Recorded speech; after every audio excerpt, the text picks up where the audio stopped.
Hello everyone, my YouTube channel Rajesh entertainment. আমরা আজ সদলাপুরে এসেছি।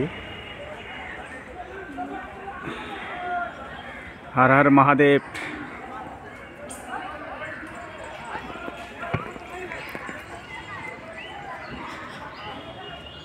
দারুণ এক শিব মহাদেব মূর্তি হয়েছে, একটা দারুণ। সদলাপুরে কেউ যদি এসে থাকো তো দেখতে পাবা সবাই।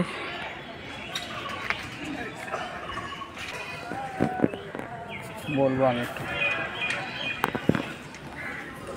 সাইড মনে কর। হ্যাঁ, hello everyone, my YouTube channel Rajesh entertainment. দেখো ভোলেনাথ আমাদের সাথে আছে, সবার সাথে আছে।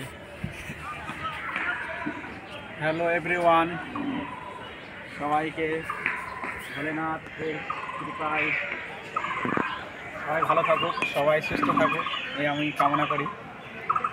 সবাই যেন ভালো থাকে। ধন্যবাদ।